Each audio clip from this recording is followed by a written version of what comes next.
नमस्कार दोस्तों, हमारे चैनल पर आपका स्वागत है। आज की कहानी के माध्यम से हम जानेंगे कि अतीत पर रोना और भविष्य की चिंता करना व्यर्थ है। एक बार की बात है, महात्मा बुद्ध के शिष्य आनंद कहीं जा रहे थे। रास्ते में उन्होंने देखा कि एक अधेड़ व्यक्ति एक चट्टान पर बैठा रो रहा है। वे उसके पास गए और बोले, क्या बात है वत्स, तुम कौन हो और क्यों रो रहे हो? आनंद की बात सुनकर उस व्यक्ति की सिसकियां थम गईं। वह अपने आंसू पोंछता हुआ बोला, मैं पास के गांव का रहने वाला एक बदनसीब व्यापारी हूं। मैं जो भी काम करता हूं, वह बिगड़ जाता है। व्यापार के चक्कर में मैंने अपनी पत्नी के गहने गंवा दिए, मैंने अपने परिवार को भी खो दिया। यहाँ तक कि मेरा घर भी गिरवी पड़ा है। मुझे तो लगता है कि मैं किसी काम का नहीं हूँ। मेरी किस्मत ही खराब है। उसकी बात सुनकर आनंद बोले, तुमसे किसने कहा वत्स कि तुम्हारी किस्मत खराब है? जरा मैं भी तो जानूं कि तुम्हारी किस्मत में क्या खराबी है। वह व्यक्ति बोला, पहले मैं खेती करता था, पर हर साल उसमें घाटा होता था। कभी सूखा पड़ जाता तो कभी ज्यादा बारिश के कारण फसल बर्बाद हो जाती। इससे परेशान होकर मैंने व्यापार करने का निश्चय किया। मैंने पत्नी के गहने बेचकर अपना व्यापार शुरू किया, लेकिन मेरा व्यापार नहीं चला। शुरू में परिवार वालों ने मेरा साथ दिया, लेकिन जैसे जैसे मुझे नुकसान होने लगा, मेरे परिवार वाले भी मुझसे दूर हो गए। मैं ये सब उनके लिए ही कर रहा था, लेकिन अब वे लोग मुझे देखकर नजरें फेर लेते हैं और मुझे ही मेरे परिवार की दुर्दशा का जिम्मेदार ठहराते हैं। उस व्यक्ति ने एक लंबी सी सांस ली और फिर बोला, मेरा एक मित्र है। उसने भी मेरे साथ अपना व्यापार शुरू किया था। उसका व्यापार अच्छा चल रहा है। वह जब भी मेरे घर आता है तो अपनी सफलता की कहानियां सुनाता है। उसकी बातें सुनकर मेरे घर वाले भी कहते हैं कि उसे देख और कुछ सीख। हमें तो लगता है कि तेरे वश का कुछ भी नहीं है। उन लोगों की बातें सुनकर अब तो मुझे भी लगने लगा है कि शायद मेरे वश का कुछ भी नहीं है। अब तो मुझे अपना जीवन ही व्यर्थ लगने लगा है। मेरे मन में ख्याल आता है कि अपना जीवन समाप्त कर लूं। मैं यहाँ आया भी इसी इरादे से था, लेकिन हिम्मत नहीं कर पाया। इसीलिए यहाँ एकांत में बैठा विलाप कर रहा था। आनंद बोले, ओह, तो ये बात है। वैसे क्या तुम इसके अलावा कुछ और भी कहना चाहते हो? उनकी बात सुनकर वह व्यक्ति बोला, एक और मेरा हर काम खराब हो जाता है। दूसरी ओर मेरा मित्र है जो हर समय मुझे नीचा दिखाने का प्रयत्न करता रहता है। मुझे समझ में ही नहीं आता है कि मैं क्या करूं। आनंद बोले, क्या तुम अपने मित्र की बातें सुनकर दुखी हो जाते हो? हाँ, मैं उसकी बातें सुनकर स्वयं दुखी हो जाता हूँ। उस व्यक्ति ने जवाब दिया। आनंद ने पूछा, तुम्हें किस बात का दुख होता है? अपने असफल होने का या फिर मित्र के सफल होने का? उनका सवाल सुनकर वह व्यक्ति एक पल के लिए सोच में पड़ गया। फिर वह बोला, अगर सच कहूं तो मुझे अपने असफल होने का उतना दुख नहीं होता है जितना कि मित्र के सफल होने का होता है। अर्थात यदि तुम्हारा मित्र असफल हो जाए तो तुम्हें खुशी होगी? आनंद ने प्रश्न किया। वह व्यक्ति बोला, हाँ, मुझे बहुत खुशी होगी। इसका मतलब है कि तुम्हारी खुशी तुम्हारे मित्र पर निर्भर है। आनंद बोले, अगर वह चाहे तो तुम्हें खुश कर सकता है, और अगर वह चाहे तो तुम्हें दुखी कर सकता है। तुम स्वयं से न तो खुश हो सकते हो और न ही दुखी हो सकते हो। अर्थात तुम अपने मित्र के गुलाम हो गए हो, इसलिए तुम्हारा कुछ नहीं हो सकता। ऐसा न कहें महात्मन, उस व्यक्ति ने हाथ जोड़ दिए। आपकी बातें सुनकर मुझे कुछ आशा बंध रही है। आनंद बोले, जब हम किसी से आशा बांध लेते हैं तो उस पर निर्भर हो जाते हैं। ऐसे में हमारी खुशी और दुख भी उस पर निर्भर करने लगता है। इससे बेहतर है कि तुम अपने आप से आशा बांधो। जब तुम ऐसा करोगे, साथ ही पूरे जतन से काम करोगे, तो तुम्हें सफलता अवश्य प्राप्त होगी। कहते हुए आनंद ने एक पल के लिए उस व्यक्ति की ओर देखा, फिर अपनी बात आगे बढ़ाई। तुम्हें लगता है कि तुम्हारा मित्र तुम्हें दुखी करने आता है, पर अगर विचार करो तो वह बातें तो सच्ची ही कहता है। वह अपने संघर्ष और अनुभव की बातें बताता है। तुम उन बातों से बहुत कुछ सीख सकते हो।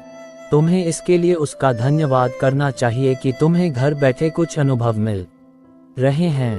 तुम उन अनुभवों का लाभ उठाओ, नई शुरुआत करो, कर्म करते जाओ, हार मत मानो, एक दिन तुम्हें सफलता अवश्य मिलेगी।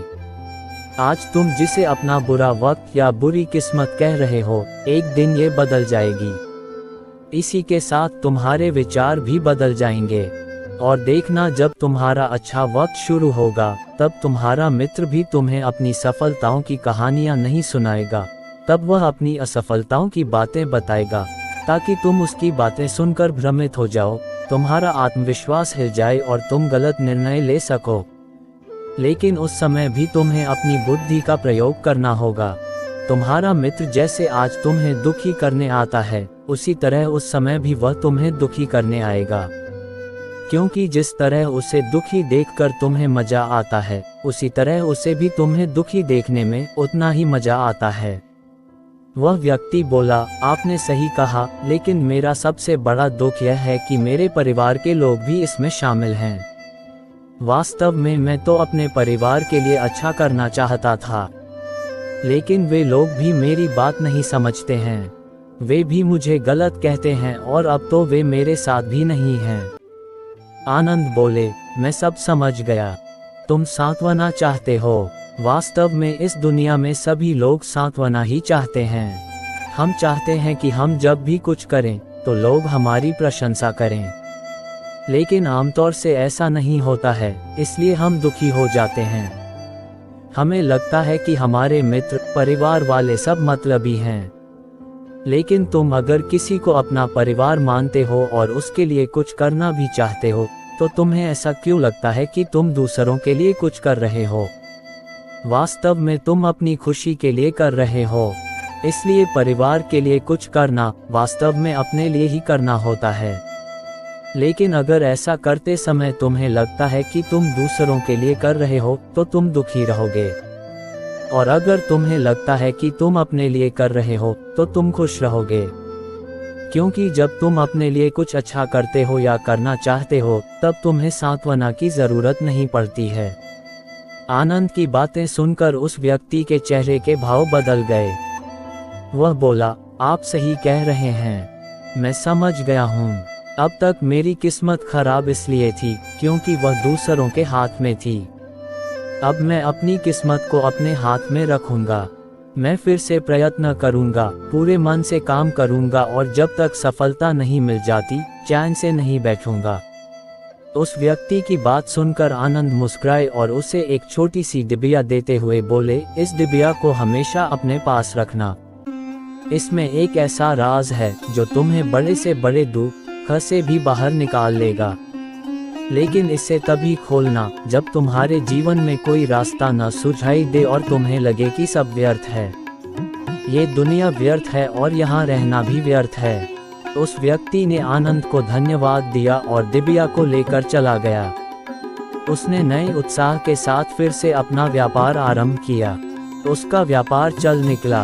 अपनी मेहनत और लगन के बल पर वह एक बड़ा व्यापारी बन गया। परिवार वाले भी उसके साथ आ गए और उसका जीवन हंसी खुशी बीतने लगा। अब वह भूतकाल का रोना छोड़ चुका था। वह भविष्यकाल की भी चिंता नहीं करता था, बस अपने वर्तमान को संवारने में लगा रहता था। और जो कुछ भी वह करता था, वह अपने लिए करता था, अपनों के लिए करता था। इसलिए वह प्रसन्न था। उसके जीवन में अब कोई दुख नहीं था। लेकिन वक्त हमेशा एक जैसा नहीं रहता है, वह बदलता रहता है। उसके जीवन में भी बदलाव आया। एक दिन उसके राज्य पर पड़ोसी राजा ने चढ़ाई कर दी। उसने इस राज्य पर अपना कब्जा कर लिया। उसके सैनिकों ने चारों ओर लूटमार मचा दी। उन्होंने व्यापारी का सारा धन लूट लिया।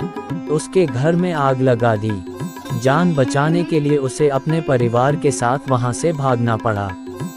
वह व्यक्ति अपने परिवार के साथ कई दिनों तक इधर उधर भटकता रहा। वह दाने दाने को मोहताज हो गया। उसका बच्चा बीमार हो गया। इलाज के अभाव में वह तड़पने लगा। ये देखकर उसका हृदय चीत्कार कर उठा। वह कैसे अपने बच्चे का इलाज कराए? उसके पास तो खाने के लिए भी पैसे नहीं थे। ऐसे में उसे एक बार फिर निराशा ने घेर लिया। उसे लगने लगा कि उसका जीवन व्यर्थ है, सारी दुनिया व्यर्थ है, किसी भी बात का कोई मतलब नहीं है। भले ही आप जीवन में कितना भी कुछ कर लो, कितनी भी सफलता हासिल कर लो, पर अंततः ये जीवन समाप्त ही होता है। तो फिर ऐसे में जीवित रहने का क्या फायदा? इससे तो अच्छा है कि वह अपना जीवन समाप्त कर ले। लेकिन तभी उसके दिमाग में आनंद की दी हुई डिबिया कौंध उठी। उसने उत्सुकता के साथ उसे खोला। डिबिया के भीतर एक पर्ची रखी हुई थी। पर्ची पर कुछ लिखा हुआ था। उसे पढ़कर उसकी आंखों के आगे छाया निराशा का अंधेरा छट गया और वह मुस्करा पड़ा। पर्ची पर लिखा हुआ था, ये समय भी बीत जाएगा। उसने डिबिया को अपनी मुट्ठी में भींच लिया और एक नई शुरुआत के लिए उठ खड़ा हुआ। दोस्तों, अगर आप भी ऐसी ही परिस्थिति से गुजर रहे हैं तो निराश न हो।